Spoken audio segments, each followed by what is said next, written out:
ঈদের নামাজ শেষে দেশবাসীকে নিয়ে নতুন বাংলাদেশ গড়ার আহ্বান পানি সম্পদ মন্ত্রীর। দেলোয়ার হোসেন পাটোয়ারীর পাঠানো প্রতিবেদনে দেখুন বিস্তারিত।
বিএনপির যুগ্ম মহাসচিব ও পানি সম্পদ মন্ত্রী শহীদ উদ্দিন চৌধুরী অ্যানি বলেছেন, দেশবাসীকে নিয়ে আগামীতে নতুন বাংলাদেশ গড়ে তুলতে চাই।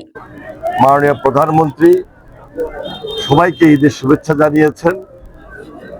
এক মাস অতিবাহিত হয়েছে। আমরা এই সরকারের রাষ্ট্রীয় দায়িত্ব পরিচালনা করছি। খুবই দৃশ্যমান আমাদের আন্তরিকতা এবং দেশবাসীর সম্পূর্ণ সহযোগিতার মধ্য দিয়ে আমরা সবার পাশে দাঁড়িয়েছি। আমাদের এই দেশের জনগণ, দেশবাসী সবাইকে নিয়ে আমরা যেন সুন্দরভাবে আগামী দিনটা নতুন বাংলাদেশ সুন্দরভাবে গড়ে তুলতে পারি। সবার আন্তরিকতা সহযোগিতার মধ্য দিয়ে নতুন বাংলাদেশ গড়তে সক্ষম হব। এক মাস অতিবাহিত হয়েছে।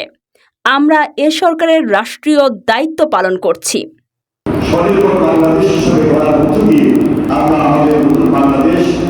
সর্বশেষ জুলাই আন্দোলনের মাধ্যমে আমরা পেরেছি, সেটিকে ধরে রেখে যারা বিগত আন্দোলন সংগ্রামে শহীদ হয়েছেন, আমি তাদের আপনার মাধ্যমে কামনা করে আজকে উপস্থিত সবাইকে আবার আমার ব্যক্তিগত পক্ষ থেকে সরকারের সালাম, অভিনন্দন এবং কৃতজ্ঞতা জানিয়ে আমার বক্তব্য শেষ করছি। খুবই দৃশ্যমান আমাদের আন্তরিকতা এবং সবার সহযোগিতার মধ্য দিয়ে আমরা সবার পাশে দাঁড়িয়েছি। 21শে মার্চ সকালে লক্ষ্মীপুর সোনামিয়া ঈদগায় পবিত্র ঈদুল ফিতরের নামাজ শেষে এসব কথা বলেন তিনি। এ সময় তিনি লক্ষ্মীপুর সহ দেশবাসীকে ঈদুল ফিতরের শুভেচ্ছা জানান। সেজন্য আমি আজকের এই পবিত্র মাহে রমজান শেষে ঈদের দিনে সবার সহযোগিতা কামনা করছি। বিশেষভাবে সবার আন্তরিকতা সহযোগিতার মধ্য দিয়ে নতুন বাংলাদেশটা গড়তে আমরা সক্ষম হব। আমি আমার প্রিয় লক্ষ্মীপুরবাসী সবার কাছে কৃতজ্ঞতা প্রকাশ করছি এবং সবাইকে আজকের এই ঈদের আনন্দ ভাগাভাগি করে নিয়ে একসঙ্গে উদযাপন করছি। ধন্যবাদ সবাইকে, আন্তরিকভাবে মোবারকবাদ। ঈদ মোবারক। এ সময় আরও উপস্থিত ছিলেন লক্ষ্মীপুর জেলা প্রশাসক SM মেহেদি হাসান, বাফুফের সহ সভাপতি ওয়াহিদ উদ্দিন চৌধুরী হ্যাপি, বিএনপি নেতা মাইনুদ্দিন চৌধুরী রিয়াজ সহ আরও অনেকে।